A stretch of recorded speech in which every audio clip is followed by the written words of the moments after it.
Welcome to the Donut Racing Show, everybody. It's your view from the cheap seats into the yacht sailing, beluga caviar eating world of Formula One racing. I'm your host, Nolan Sykes, joined by my two co-hosts, auto journalists who literally co-wrote a book on F1. We have Elizabeth Blackstock. Hello, hello. And Alanis King. Hello. Thank you so much for mentioning our book, Nolan. Yes, I forgot that you guys didn't plug it last week. We did not.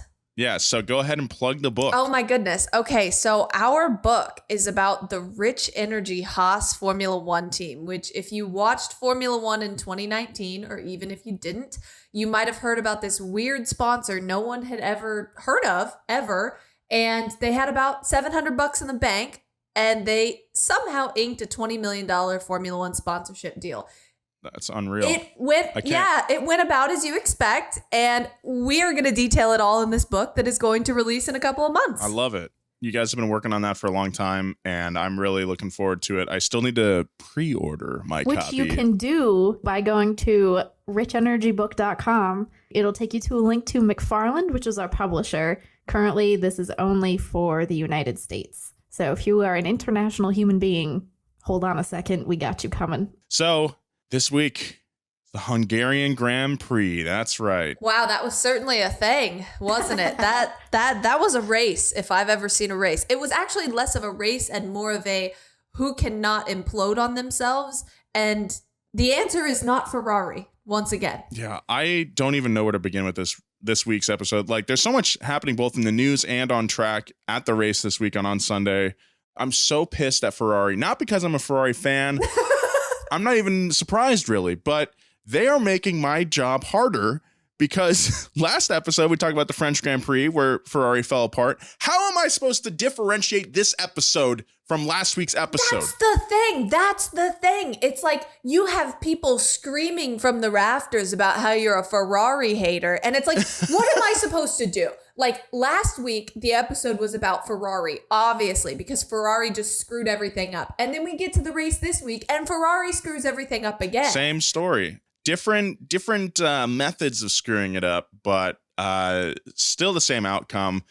And as I finished the race yesterday, I was like, man, tomorrow the recording's going to be it's going to be a challenge. We got to make Ferrari, please do something else so we can talk about something. This is only the second episode of the show. Sure, we came into the season a little late, okay? And that's not on them. That's on us. We're going to try to vary it a little bit this week compared to, I don't know. I'm going crazy. It's all Mattia Binotto's fault. How about we have like a jar of dollar bills and every time we say Ferrari, we have to put $1 in the jar? No. We could do that. I don't have that much money. Who has that much cash? The challenge is find something else to talk about. Yes. But before we talk about the race itself, let's talk about some off-track news. We got a lot of driver gossip going on this weekend.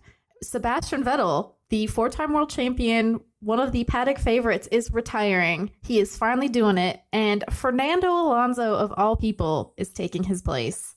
One old guy to the other. We're passing the baton. It seems fitting. Yes. Alonso is heading to Aston Martin after Sebastian Vettel's retirement, which is interesting. It's interesting. I still haven't digested that. I woke up this morning and, the first thing I do, because social media has brainwashed me and conditioned my brain into a certain pathway every morning. I open Twitter and I see a bunch of Fernando Alonso memes, and I was like, okay, I missed something. He did not have that spectacular of a race for him to garner this much meme coverage. So then I saw the news and I was surprised, but also it feels right to me. It makes sense. Yeah. He's going to look great in that green suit. He really is. So I think one big pivotal moment of Sebastian Vettel's later career was when he left Ferrari. And now, of course, he's been racing for Aston Martin for a couple of years.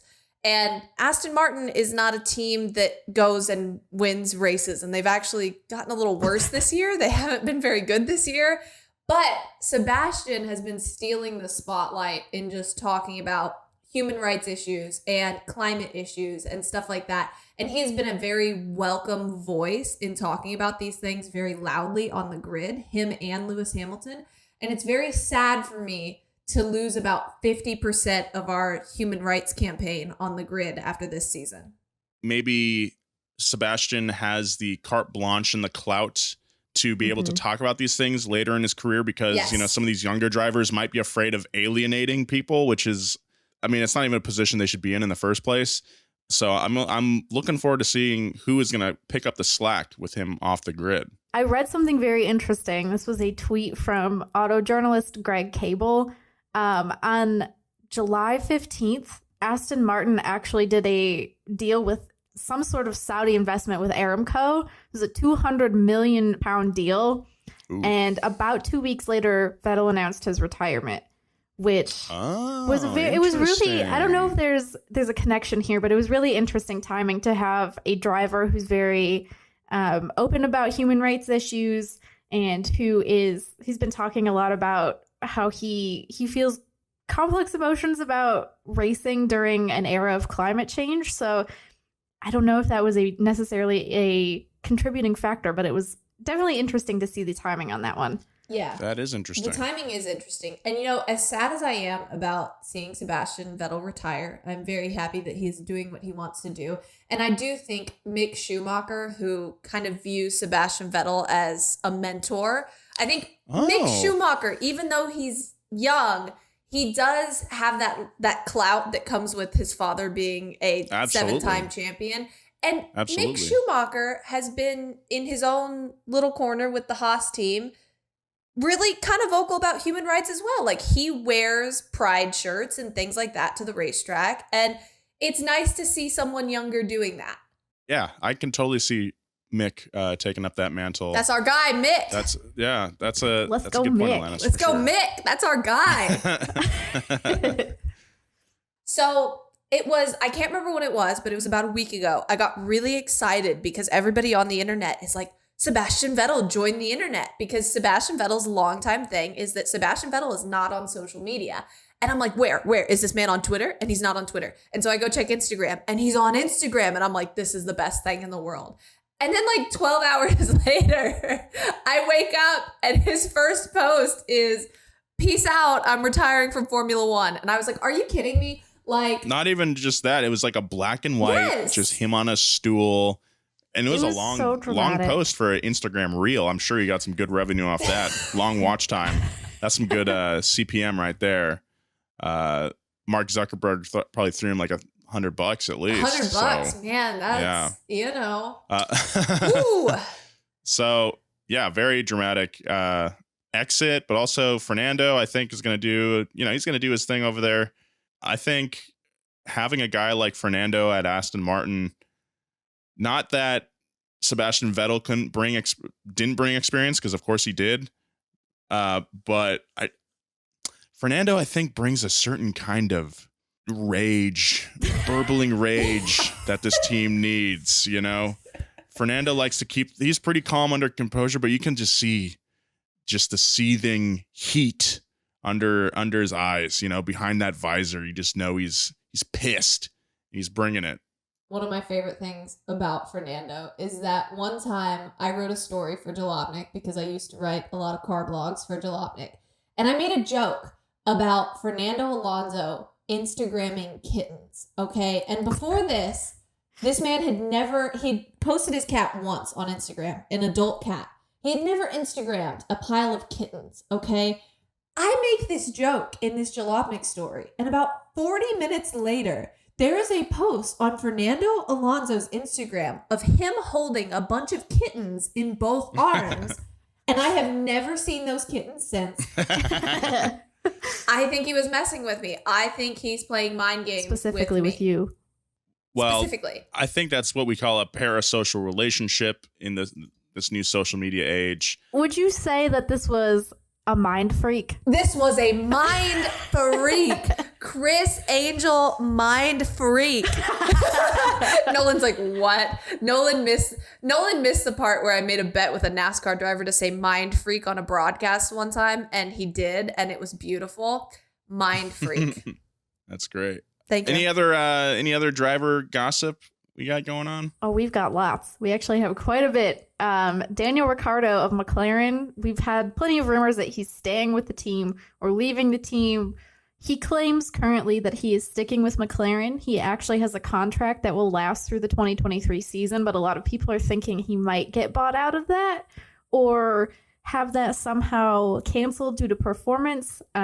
Formula One is notorious for having contracts that just no one has any access to, so you have literally no idea what's going on.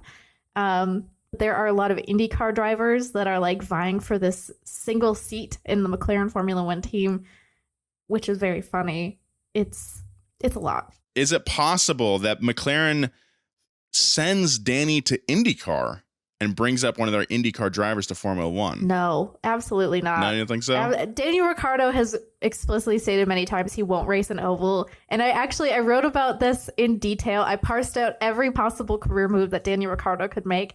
And this man would make like $30 in IndyCar. I just don't see him going there. Okay. Well, we've got another driver hoping to stick around. Yeah, Alex Albon is hoping that he will stay on the Formula One grid. Alex Albon has had a pretty difficult time doing that. He was part of the Red Bull Junior program, which is notorious for signing drivers, bringing them to Formula One, and then just kind of deciding, actually, never mind, we're going to pick someone else now. So Albon had a year off. He was not on the grid. He has now been signed by Williams. And he's hoping that he will stay on for next year, but he claims that he is focused on this year, which is Formula One driver talk for, please God, let me get some results so that I have some clout here that people will actually want to invest in. I mean, I hope that Williams keeps him and maybe brings up another driver, gets Latifi, says, thanks for your cash, dude, but sorry. That is currently a rumor at the moment that Latifi will be out soon as well, with rumors that he'd be replaced by Oscar Piastri or Logan Sargent, who are two of the junior Formula drivers in Formula 2. Logan Sargent actually would probably have the money to replace Latifi, considering that his grandfather is a billionaire and has previously used his money to influence the Trump-Ukraine situation, where Trump was attempting to create some damaging narratives about the 2020 election. Yes. And Sargent's grandfather has also donated a lot of money to Rudy Giuliani, Mitt Romney, and John McCain's presidential campaigns. So he's got the money. He could easily replace Harry Sargent. Yeah, Harry Sargent II. I mean, that story just proves that this sport is really just a playground for the rich. You know, hey, my grandpa's a billionaire who also meddles in world politics. Yep. No big deal. And I like to drive cars. Who's among us has not meddled in world politics before? I mean, come on. Our final gossip of the week has to do with Daniel Kvyat, who was a former Formula One driver who was also part of the Red Bull Junior program. He made his NASCAR Cup Series debut this weekend. Was it Cup Series? It was in the Cup Series, yes, at the Indianapolis Road Course. But before we talk about NASCAR, which honestly looked like Mario Kart this weekend, it was so classic NASCAR. Everybody forgot how to drive on a road course. They were just hitting everything. It was fantastic. But I think we need to get into the Danny Kvyat lore. And Elizabeth knows so much about the Danny Kvyat lore. So Danny Kvyat, back in the day when he was a former Formula One driver, when he was in Red Bull, started dating a woman named Kelly Piquet, who is, I believe, the daughter of Nelson Piquet, who was a Formula One world champion. They have a child together.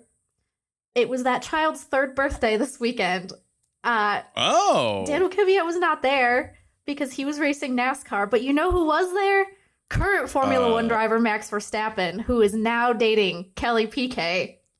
So Max Verstappen not only took Daniel Kvyat's girlfriend, his child, but also his Formula One seat. It's the trifecta. Like, that is, I feel so bad for Daniel Kvyat. That's like the bigger and better things. He's a Cup Series driver now. Like, he's a NASCAR driver. He was competing in real life Mario Kart at Indianapolis Motor Speedway, just like the motor racing venue of the world and just like everybody's sending it off into the grass. That's what my guy is doing now. When they've got a get together going on, right? They've got perhaps a PK family get together. Kelly wants to bring her boyfriend Max, but also wants to bring the father of her child, Daniel. And they all take photos at these events together, right? Except when Max posts photos, it doesn't have Daniel Kvyat in them. And when Daniel Kvyat posts photos, it does not have Max Verstappen in them. There's like, you can tell they're at the same spot. You can tell they're hanging out with the same people. It's the same event, but the other guy is not in the picture. Like, it is the funniest thing I've ever seen. Elizabeth scrolling on Instagram, looking at the photo. It's like, wait a minute. Yeah. I know that veranda. That's the same arch of vines over there. Wait a minute. Oh, God, I do not envy Daniel Kvyat. That's a tough situation to be in. But I hope he gets more NASCAR rides in the future. Listen, I mean, he had a tough time out there. So he was running in like, I don't know, probably high 20s, low 30s, which is fine if you've never driven a race before and you're in the Cup Series, because the thing about NASCAR drivers is that like 7 years ago, they had no idea how to drive on road courses. So you could just go out there and kick all of their asses. Now, NASCAR drivers have learned how to race on road courses. So it's actually kind of hard, even if you're very good at road courses, to compete. They all play iRacing now. All the ones that are under 35 like play iRacing all the time. Top 20s, low 30s is fine for your Cup debut if you've never been in a Cup car before. The problem is he's been in an F1 car True. before, so there's higher expectations on him. But you could tell, like, you could just see the, like, European racer politeness because he pulls off the track because his car messed up and his car stopped working. I don't know what happened, but his car would not go. In NASCAR, if you pull off the racetrack, nice guys finish last. They will just leave you out there.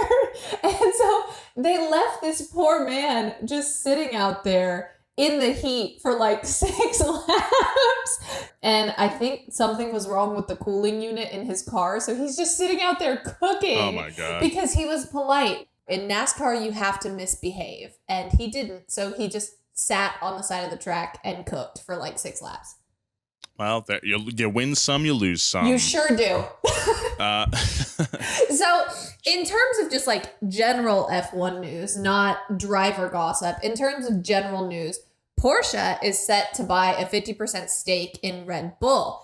This is all like moving very, very quickly, but Christian Horner, the team principal of the Red Bull Formula One team, says they're far off on a deal. But, Porsche in Formula One is kind of interesting. The other thing that happened over the weekend was Formula One put out this Drive It Out campaign to kind of approach and tackle abuse. And this came on the heels of the Austrian Grand Prix, where reports of just like rampant harassment, just sexism, racism, all kinds of stuff, homophobia just went wild online. People were like talking about all these horrible things they experienced.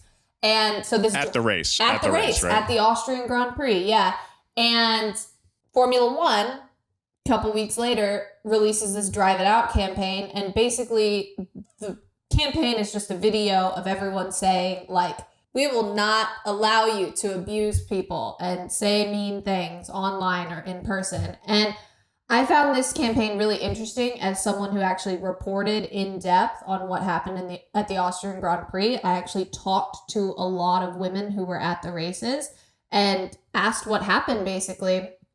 And I got their reports that they had already sent to the track, like their actual complaints of what was happening to track representatives.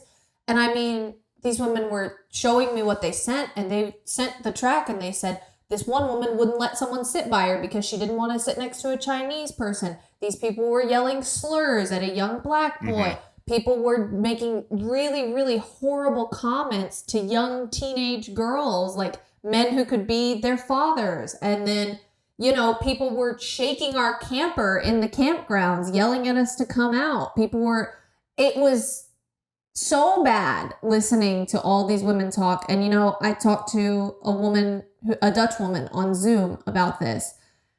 And it was just so sad to talk to her. Like, you could hear that she was like almost crying, and I was almost crying, because it's like, you pay all this money to go to a Formula One race and experience something that you love, and that happens. And Formula One, as far as I could tell, I reached out to the track and I said, hey, what procedures did you have in place for people to report stuff? What procedures did you put in place after all these reports went viral?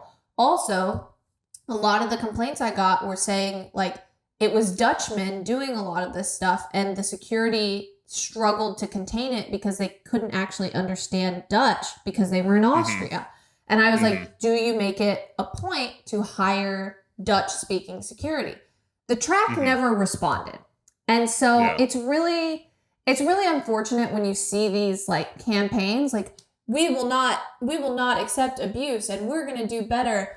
But when I reach out to the racetrack on deadline for a story about what the racetrack tried to do better after these reports went viral, I didn't hear from the racetrack. And that juxtaposition is sad to me.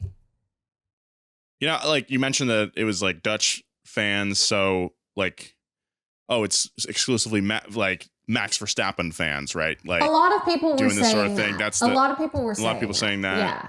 I think it's also, I just think like, because the sport has gotten so popular now, you're just going to get a lot of shitheads at these events going forward. I don't think it matters like where it's going to be at. Like even just weekend in Hungary, some fans of mostly Red Bull fans and Max fans buying Mercedes merchandise and then burning it. Wait, what? I missed that. You didn't hear about this? Yeah. So that was a story this weekend.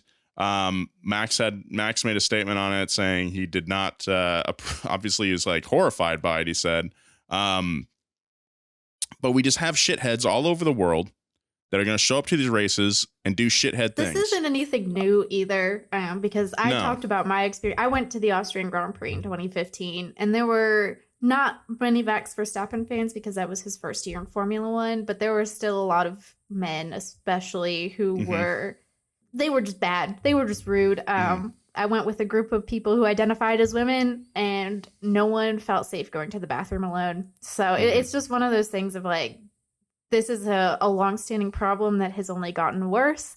And a lot of people are emboldened by the fact that nothing has happened, or, you know, there hasn't been any punishment or any procedures.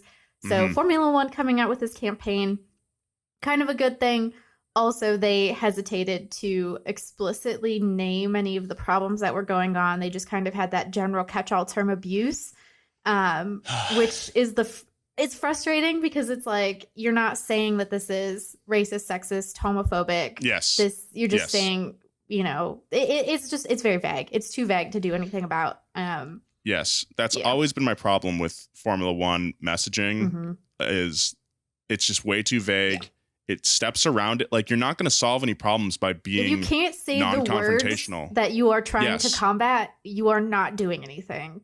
I think the really sad part is that, like, while Formula One does not control what the Red Bull Ring, which is where the Austrian Grand Prix is held, while Formula One isn't like overseeing their communications department, the people I emailed about this story, you should be communicating this far and wide. Like, look, this is what we need to do to fix this. You need to be diligent. You need to be putting procedures in place. You need to be doing all this stuff. And Red Bull Ring should have responded and said, sure, maybe we didn't do this year, but we're going to do this next year. Like, this is what we tried to do over the weekend. Here's our comments on this. You need to be active in addressing this stuff, not ignore it. And it's just very disappointing for me to see this like on the surface campaign, but I can't even get a response for a story about all these horrible things these people experienced. Yeah. We love you, Formula One. Isn't it a great sport? Isn't it fun to watch? We love Formula One, but also Formula One. Oh. Yeah. Pick it up. So, anyway, to move past Formula One's rampant human rights issues, let's move into aerodynamics. We had quite a few upgrades this weekend with cars. Haas has now been dubbed the White Ferrari, which is not the Frank Ocean song. It is basically just the fact that because Haas already has Ferrari engines and Ferrari gearboxes, they have decided to copy the aerodynamic side pods and underbody to create better downforce, which will make the car faster. Didn't really seem to work, but also they only upgraded Kevin Magnussen's car, and Kevin Magnussen got hit. So we can't really tell how well it was going to do. So it's fine. We also had a new wing on the Aston Martin. It brings up one of my favorite concepts in Formula One, which is defying the spirit of the rules. So no one said you can't do this, but also we didn't say you could, so we don't like it. Basically, Aston Martin has gone away from the rear wing that they have currently implemented for 2022 that is supposed to create more passing because it is reducing the dirty air that comes off the back of the car. Aston Martin decided that they're going to do something that's basically the 2021 spec wing and make it more difficult to pass them because it will create a lot more dirty air, but also Aston Martin will be gaining more downforce from this. Couldn't really tell if it worked out or not. They finished 10th and 11th, Lance Stroll and Sebastian Vettel, which they did last weekend too at the French Grand Prix. I would not want to be compared to Ferrari at this point in my life. Yes. Well, there was actually a funny quote that came from Gunther Steiner. They asked Steiner why he had decided to copy the Ferrari, why Haas was going that route. And he said, why would we want to copy a Williams? Not to be disrespectful. Disrespectful. He's not wrong. Why would you want to copy a Williams? Oh. That's hilarious. Not to be disrespectful, but I'm about to be really disrespectful. Yeah, that guy who always puts no offense in front of everything and thinks it's like a free pass. No offense, dude, but like your fit sucks today, dude. Okay, but men on the internet do this to me all the time. They're like, no offense, but you're the dumbest woman I have ever No offense. ever encountered. No offense, though. No offense. So you can't get mad at me because I said no offense. With all due respect. Why are you? Yeah. With all due respect. With all due respect. With all due respect, dude. No offense. Your mom's cooking sucks, dude. No offense. Yes. So we have talked about a lot of things so far, but we are actually here to talk about a little thing called the Hungarian Grand Prix. I just hit my face on my microphone, emphasizing my words. Did you hear that? I did. Wow. We could leave that in there, or I could start over. Let's just keep going. Wow, I love it. Keep the little microphone hit in there. That was my chin. So before we talk about the race itself, we're going to give you some context about the track where it's held, the Hungaroring. It's a circuit outside of Budapest that's been around since 1986. The lack of straights get the Hungaroring compared to a karting circuit quite a bit, since it's pretty much a series of corners set in a natural bowl, which is pretty rad. A lot of elevation change here that you would not expect. Because there's few straights, each car's chassis is more important than horsepower. Being able to get around those turns is more important than straight line speed. The Hungarian Grand Prix is all about the rhythm of the race, and historically, it's one of the hardest circuits to pass on, although we did see a lot of passing this weekend. It was wonderful. Elizabeth, tell us about last year's Hungarian GP. Last year's Hungarian Grand Prix was actually a lot of fun. 2021 was a classic wet race, by which I mean that it was absolutely wild, and we had everything from a red flag to a first-time winner. It was so fun. It was a good one. Esteban Ocon won with Alpine, which was the first time since 2013 that the team had won. I believe previously the team was known as Renault. It's gone through some changes, but it was nice to see Ocon up on the podium. That was largely because there was a first lap crash that took out multiple drivers, including Valtteri Bottas, Lando Norris, Sergio Perez, Lance Stroll, and Charles Leclerc.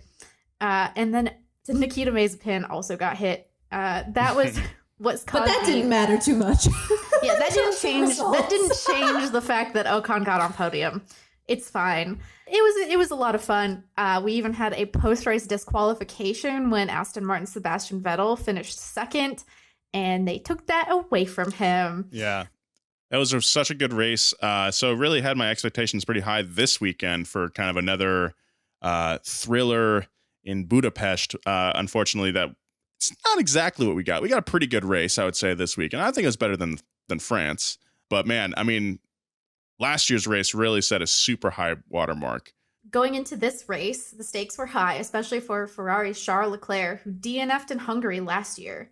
So once a frontrunner for the Drivers' Championship, Leclerc was only 7 points ahead of third-place challenger Red Bull's Sergio Perez going into this week. Oof. And that's just it's such a testament to how good your drivers and car can be. But if you just fail half of the weekends, everyone will catch you in the championship standings. Yes. So before the race, Max Verstappen had a commanding lead with 233 World Drivers' Championships points to Charles Leclerc's 170. So a pretty big gap. But I do remember saying last week that it was still anyone's game as far as the championship goes. But after this weekend, I'm not so sure anymore. Well, and I think these numbers need some meaning behind them. And because we want to make F1 more accessible on the Donut Racing Show, for clarity, here is how points work. So in 2022, points are awarded to the top 10 finishers. You have 20 drivers in the field, but you only get points if you finish in the top 10. You get 25 points for winning, 18 for second, 15 for third, then 12, 10, 8, 6, 4, 2, and 1, respectively. If a driver in the top 10 scores the fastest lap, they get an additional point. And then the Constructors' Championship is decided by the cumulative points scored by a team's 2 drivers. So to maximize points, you want both of your drivers to finish in the top 10 and ideally high up in the top 10, and then go for that fastest lap point. So you'll see people play strategy with fastest lap. If one driver is like not doing super well, but they have a gap behind them, they'll pit for softer tires so they can go really, really fast at the end of the race and get that fastest lap point. But if you're outside of the top 10, it doesn't matter.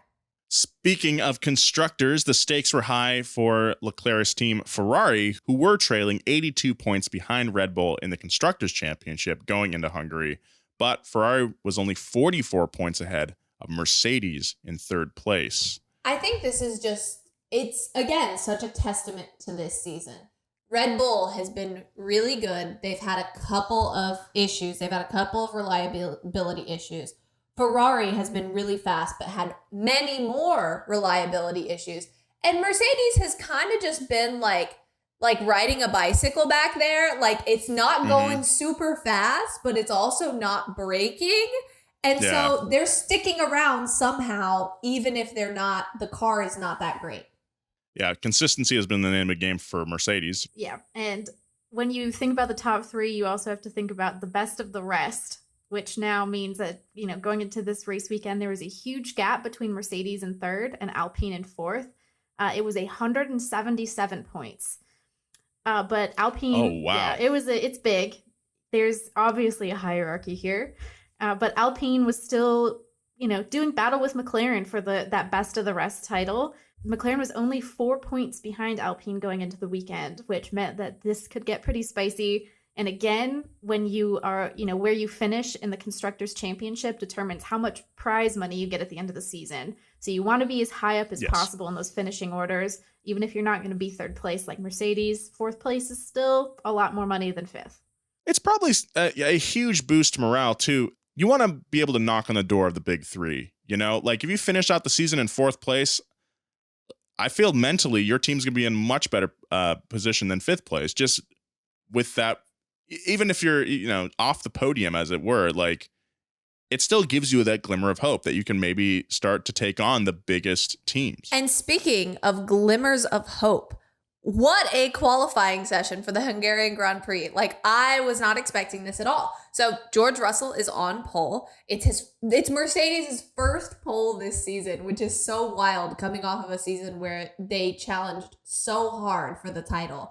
First Mercedes pole this season. And it's the first time this season that the pole winner was not a Red Bull car and not a Ferrari, which is ridiculous. So in second and third, we have the Ferrari duo, who cannot wait to implode once the race starts. We have Carlos Sainz in second, Charles Leclerc in third.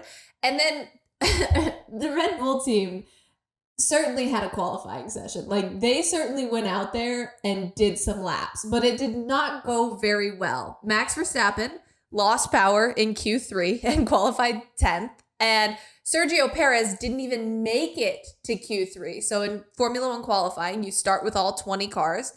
5 get eliminated to go into Q2 and you have 15. 5 more get eliminated to go into Q3 and you have the top 10. Sergio Perez didn't even make it into Q3, which is the top 10. He blamed Haas driver Kevin Magnussen for holding him up on track during Q2. Which I think is valid if you watch the footage. Yes, and he qualified 11th. So it was really something to see Max Verstappen qualify 10th and Sergio Perez not even make Q3. Like, what a qualifying session.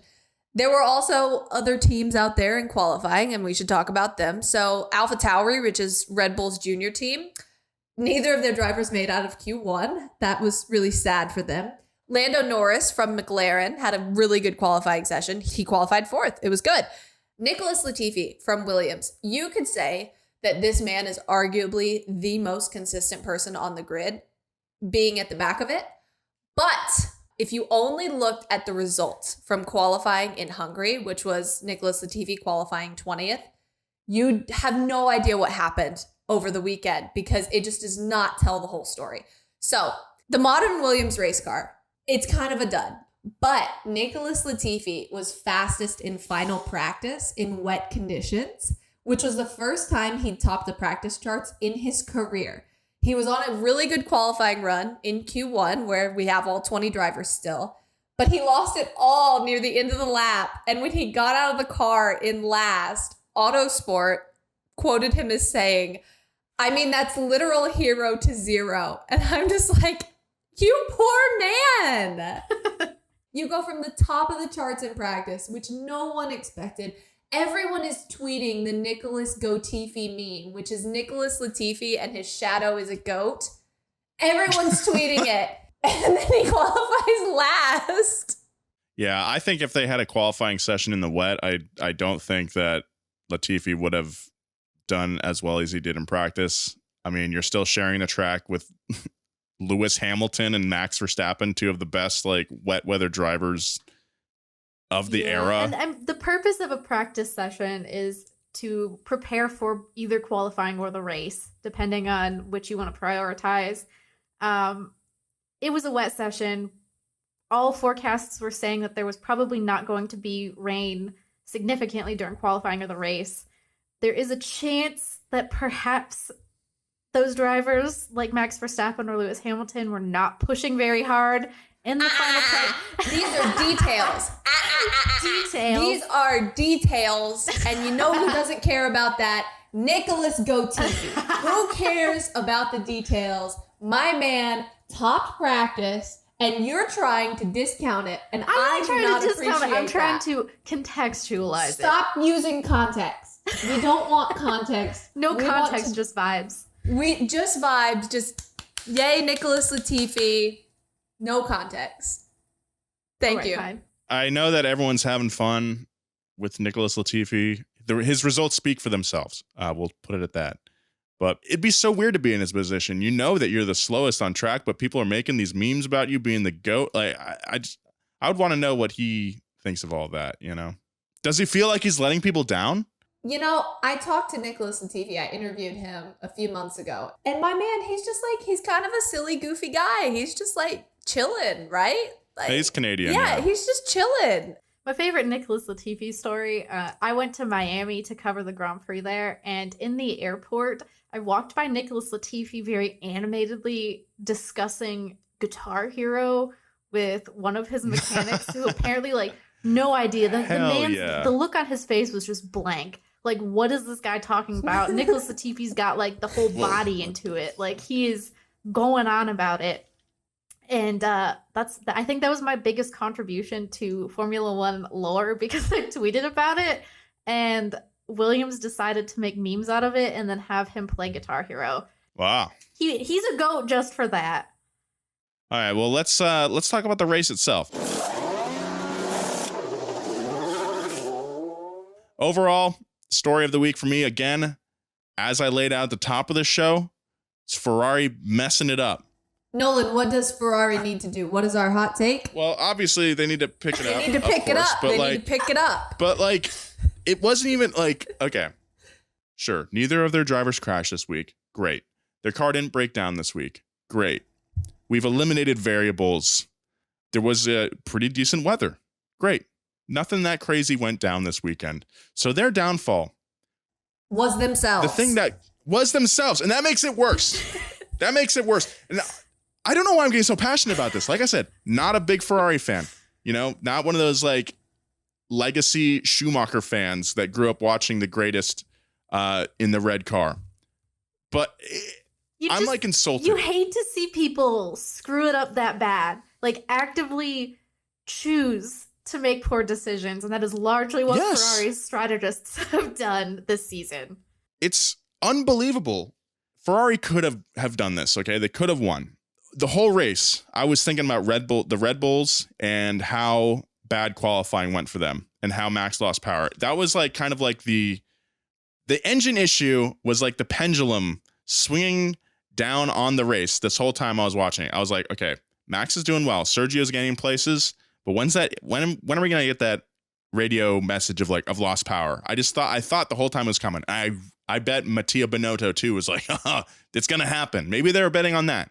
Also, Mercedes, you know, you had George Russell on pole, Hamilton in 7th. You know Hamilton's going to make up a lot of places, and George is going to put up a good fight. He's not going to let go of that first position. But at the end of the day, Ferrari has a faster car than Mercedes. They can count on that. Like, so with those two factors, if you're Ferrari, like you're thinking, we can do this.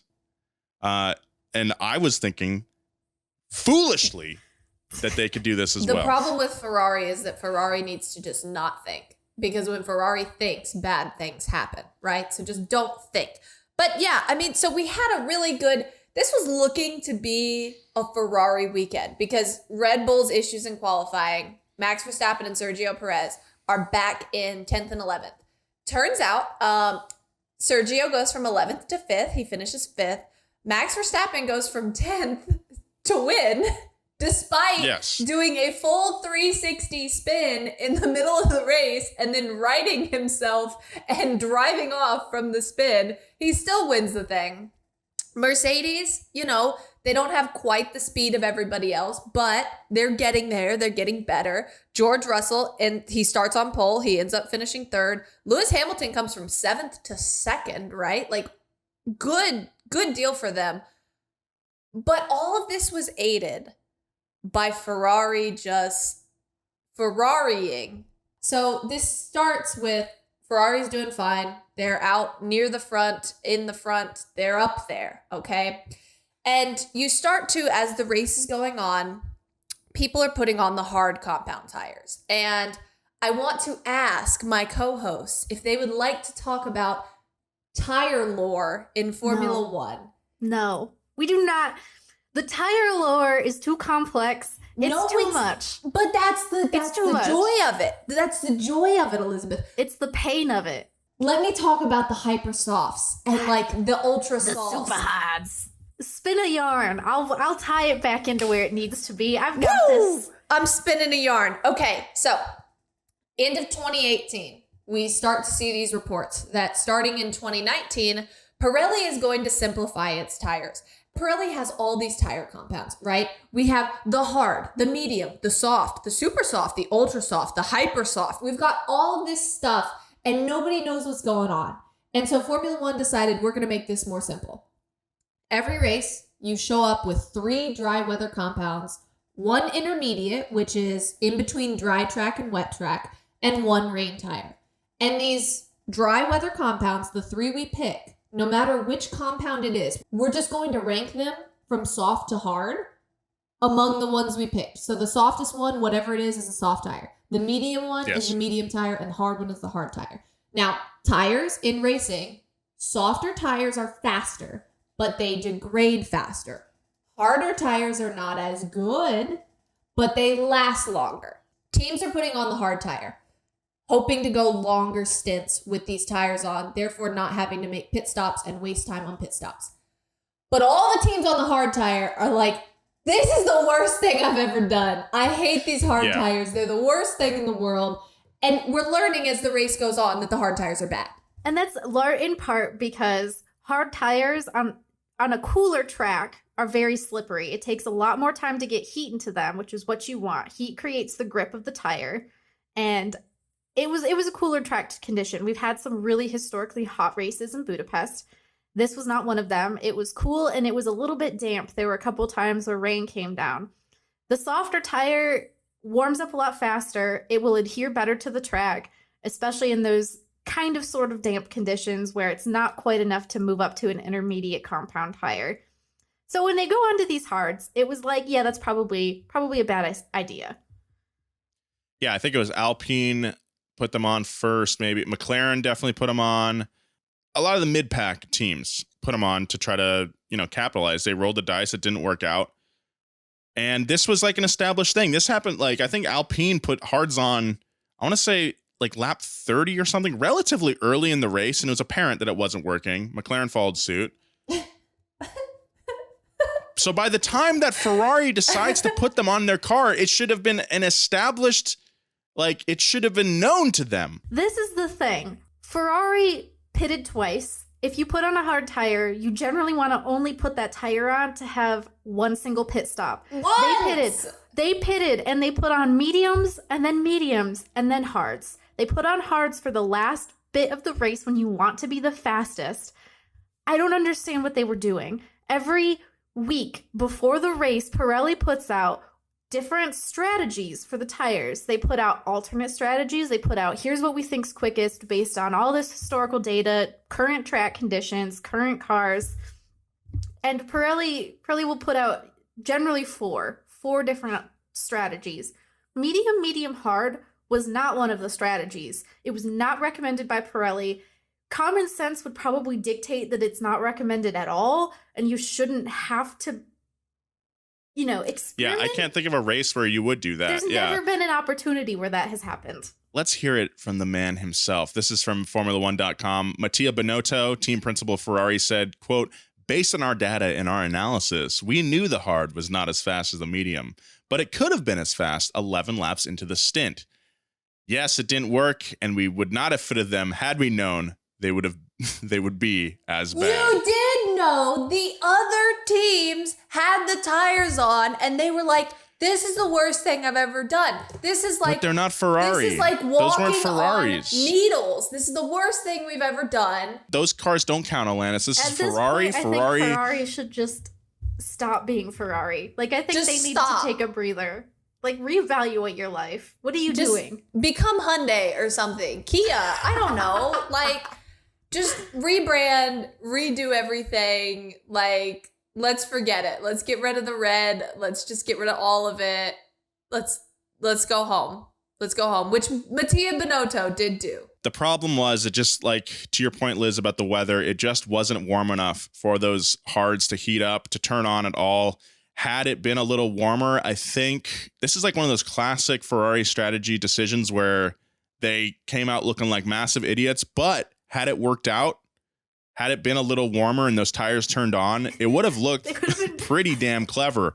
It's not even on Pirelli's suggested strategy. Like, that would have been like that would have been like next level genius move had it had worked out. But name a time that Ferrari has succeeded in playing 3D chess. Like, it just hasn't happened. It happened last year. I can't remember what race, but I remember thinking like, okay, maybe they've got it back. This is pretty cool. But like, it happens probably once a season that a gamble of theirs pays off. And I think that maybe comes down to the fact that maybe Mattia Binotto is just like an unlucky guy. In general, man. Have you heard the joke about like job interviewers throwing away half the stack of applications because they don't want to hire someone who's unlucky? Maybe that's what Ferrari should have done before hiring Mattia. So Ferrari puts on these hard tires, and this is a clean rated podcast, so we're about to probably have some beeps or some cancellations of my words. Anyway, they put the cancellations of the canceling my words. They're canceling my words. And so they put on these hard tires, and Charles Leclerc radios, "These tires are and it's like, everybody knew the tires were like, everybody knew it. And then after the race, he says, "We need to speak with the team and understand the thought behind putting on the hard tire. I said on the radio I was very comfortable on the medium and wanted to go as long as possible." Like, this poor guy. Like, at what point does he just start going, "You know what? I'm going to do my own thing." And just like pretend you have radio issues. I don't know. Pretend you can't hear them. And just like, hey guys, I'm sorry, radio's broken. Like, I can't hear you, but I assume you can hear me. Send a flash signal if you can hear me. I'm gonna pit when I want to pit, okay? Can we do the mediums? He couldn't control what tires they were going to bring out ultimately, which is the problem. That is inherently the problem. It does not matter what the drivers want. Ferrari is just going to do Ferrari. And that's usually bad. Yeah. Look, like, the people who know best about how F1 teams work are the people that work there, and like everything else kind of, even if you're like a journalist who's very well connected, you still don't have a pure vision of what's going on inside these teams. So that's just a long way of saying I'm speculating here. But it seems to me like Ferrari, I mean, they're, like I said, one of the longest legacy team. And I just think working at a company that big that has been around for so long maybe leads you to believe your own bullshit at times, you know, where it's like there is sort of a magical aura around Ferrari.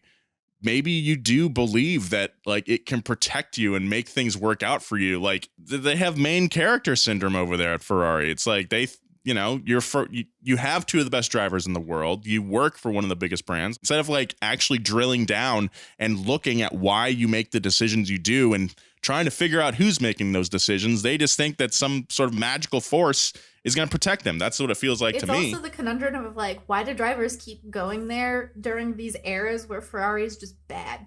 Like, Ferrari has not been great for a couple years now. They've been all right sometimes, but they haven't been great. And you keep getting drivers like Charles Leclerc and Carlos Sainz Jr. signing onto this team because it's Ferrari and everyone wants to race for Ferrari. And then you get there and it's Ferrari.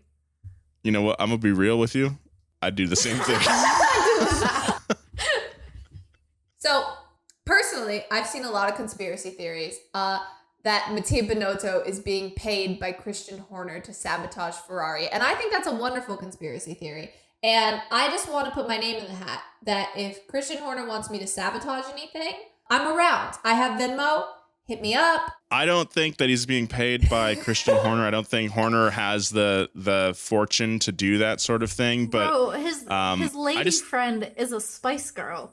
Nolan's over here like, I don't think Christian Horner has enough money to pay somebody to sabotage an entire Formula One team. There was an entire introduction in Netflix's Drive to Survive where Christian Horner is on a horse in front of his giant mansion.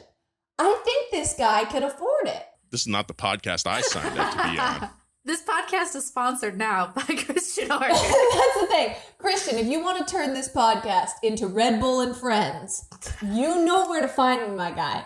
You can afford the price, I promise ya. The story with Ferrari for me is like, we can't attribute to malice what is explained by incompetence. And I think that's what's going on is like, I think most people involved, except for like the drivers and the engineers who made this car so good, like it's just an insane position. They have the best car, but they just keep messing it up because they're inconsistent and incompetent, it seems like. And don't think that I'm letting the pit crew off easy here too. I saw them mess up Carlos's pit stop. They had a few slow pit stops over on that Ferrari pit team. Again, also, why would you go for the two-stop strategy if that was the quality of your pit crew? I'm confounded, honestly. And then I think it was really beautiful. We capped it all off with Mattia Binotto just walking away. Oh my, I forgot about that. We're watching this broadcast and suddenly it's like, cut to the Ferrari pit wall.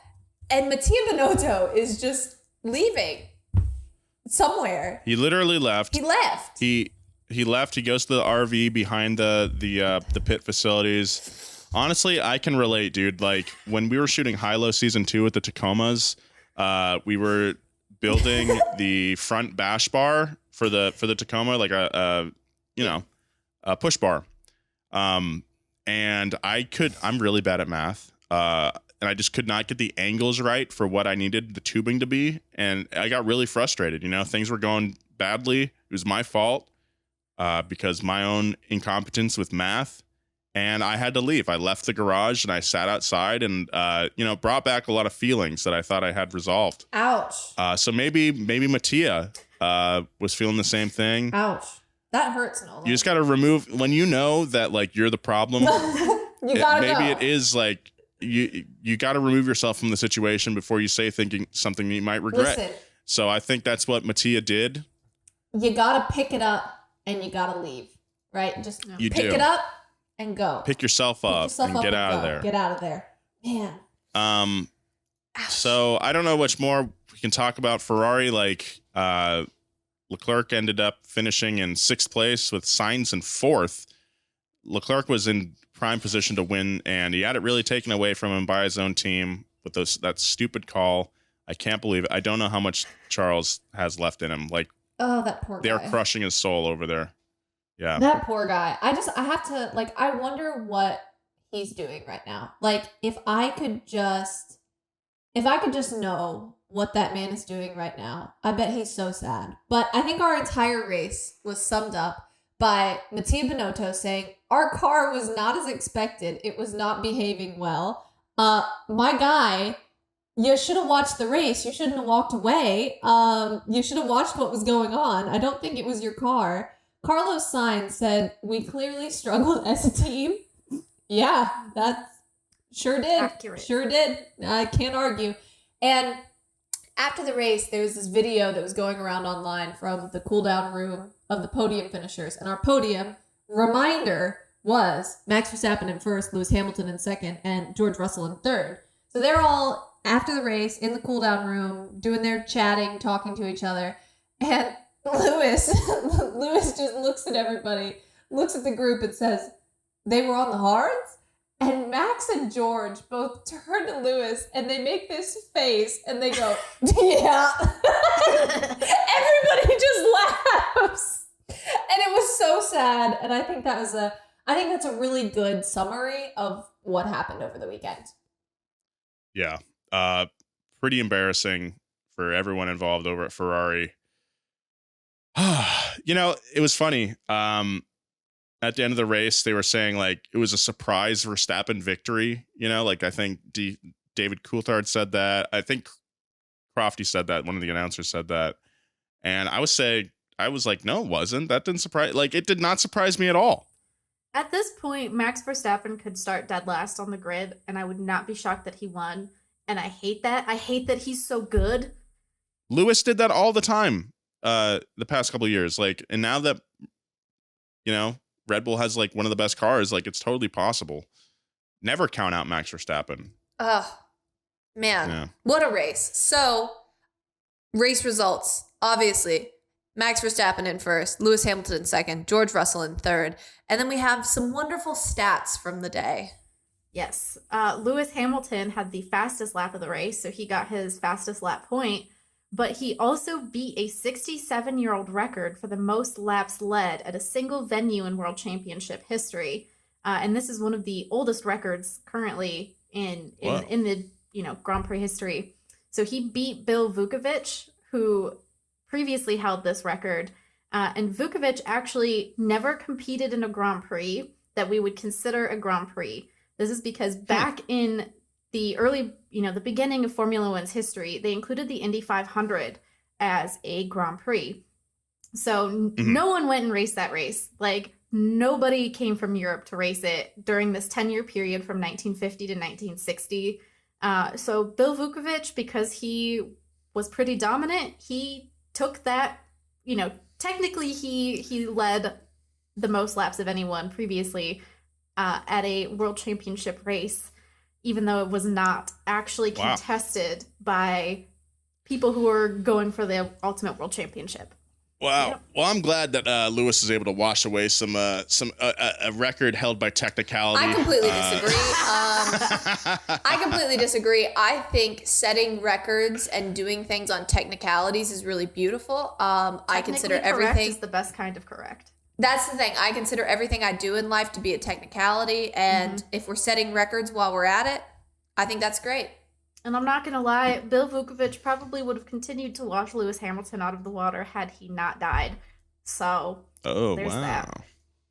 Ouch. R.I.P. R.I.P. to Bill Vukovic. Our driver of the day this week was Max Verstappen, perhaps unsurprisingly.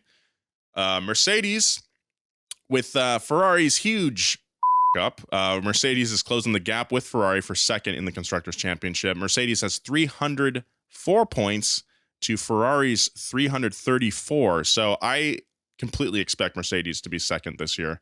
I don't think Ferrari deserves to fight for the championship anymore. I don't think they deserve to be second place anymore either. So looking forward to Mercedes taking the lead on Ferrari. George Russell is also above Carlos Sainz now in the Drivers' Championship, a testament to not needing the fastest car if your competition implodes every week. That's so sad. Wow. The story continues. I'm just mad. I'm mad at them, and I'm not even a fan. And so I should be happy, but I'm not. I'm just disappointed, I guess. Liz, you want to give us our DNFs? Oh, God. Oh, we love DNFs. We do love a good DNF. Valtteri Bottas, 5 laps from the finish, did not finish. You hate to see it.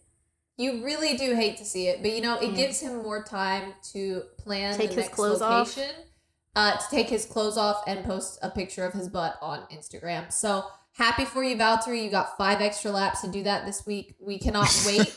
We cannot wait to see the next photo. If there's anything I know in life, what something looks like, it is Valtteri Bottas's butt. Thank you, Valtteri. Yep. He was our only DNF out of a very chaotic race, which was a little bit surprising. That is weird. Yep. We also had Daniel Ricciardo of McLaren making a fabulous move where he overtook 2 Alpines at once because Fernando Alonso and Esteban Ocon were duking it out themselves. Unfortunately, it was beautiful. It was good. It was the classic Daniel Ricciardo, at his prime move. Unfortunately, he was penalized. So you win some, you lose some. It was still nice to see it. Man. It felt good. There's a little part of my Daniel Ricciardo loving soul that was like, all right, maybe he doesn't suck. Yeah, I mean, I wrote it down in my notes. I was like, a flash of brilliance, and you get those every once in a while from Daniel. You're like, there's the Danny that I miss so much, and that's the Danny that we're not seeing so often in this McLaren, unfortunately. But God, it was such a great move. It was so good. And it just makes me, I just want him to stay longer, so to give us more. I want him to be in a car that can do that more often, Yeah, I definitely agree. It used to be so cool to see his overtakes when he was in a Red Bull and had a car capable of doing that, because he was there were just so many moves that was like, this shouldn't work, but because it's Daniel Ricciardo, it does. Oh, it was nice. It was nice. Yeah.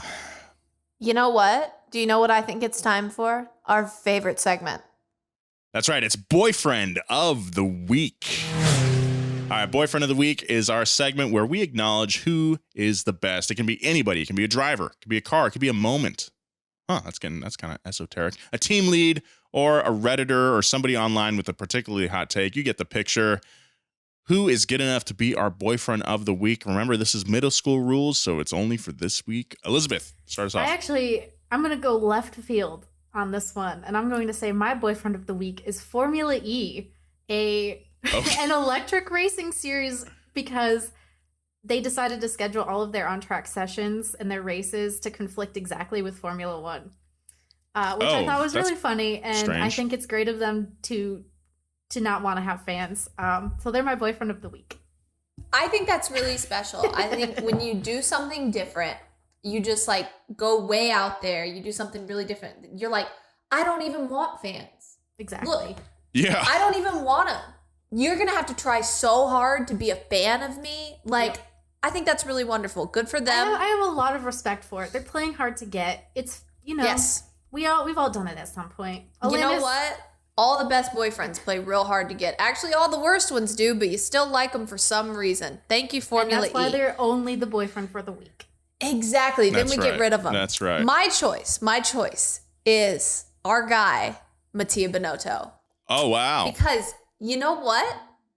My man saw the first signs of struggle, and he went, I'm out. I'm gone. I'm leaving.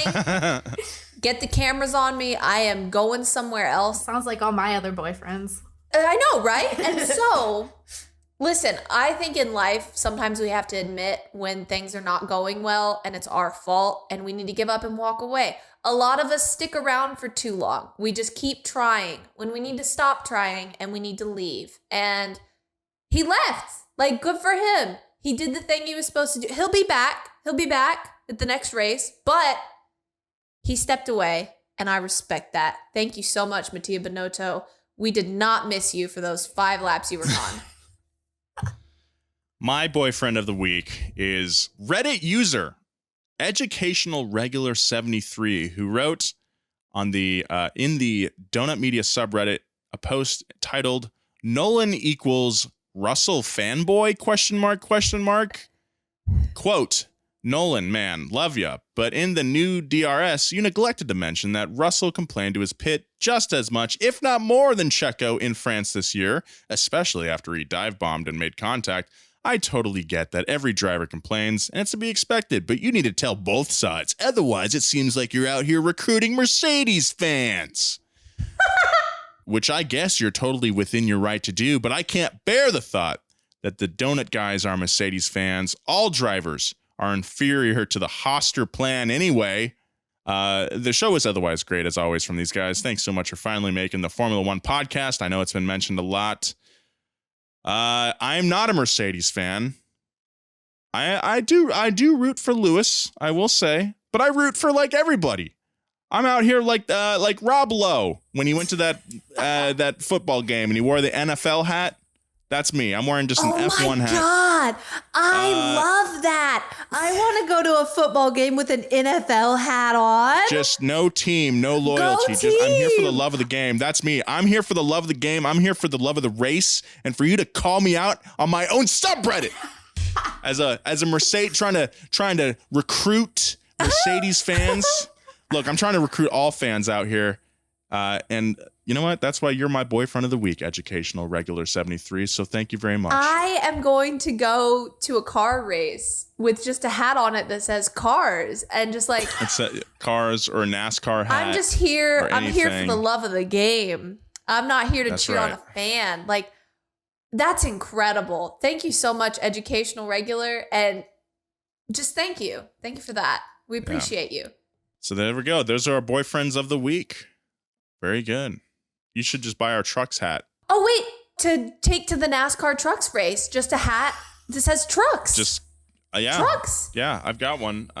Okay, but next time I would love that. Next time I'm out there, I'm going to get the trucks hat. My favorite brand thing is Truck Month, just Truck Month in all caps. Like, you can put Truck Month on anything, and I am so for it. Like, I would just wear shirts everywhere that say Truck Month, hats, Truck Month. I would get Truck Month tattooed on my bicep, just Truck Month. I think it's a wonderful line, and trucks. That's the moral of the story. And just a little bit of business regarding boyfriend of the week. Someone tagged me in a tweet just yesterday saying that I took the easy route to say that I didn't say I had a boyfriend of the week and I said girlfriend of the week. No, you're wrong. Listen to it back. I forget what your name was. I said girlfriend of the week. I said boyfriend and girlfriend of the week because Liz's boyfriend of the week was Pascal Gasly. That was me. Pierre Gasly's mother. That was your sorry, Alanis. Your boyfriend of the week was Pascal Gasly. I just wanted to respect her. But you know what? Boyfriend of the week is pretty much genderless. We'll say that. Thank you so much for listening to the Donut Racing Show. If you like the episode, please subscribe and leave us a review. Maybe we'll read it on air. Here's one from our first episode. Okay, in quotes. The first episode makes me so excited for more. I don't know anything about cars, but somehow these people make me care about them and F1. I love the reenactment of the breathing of Charles Leclerc, right? And I felt like I was inside the driver's helmet. Keep it up. Thank you so much. How do I pronounce that?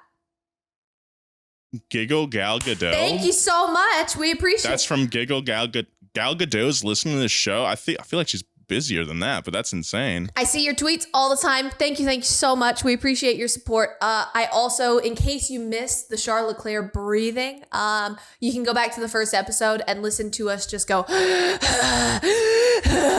no. Okay, it's fantastic. Go back. We appreciate you. Thank you so much for listening.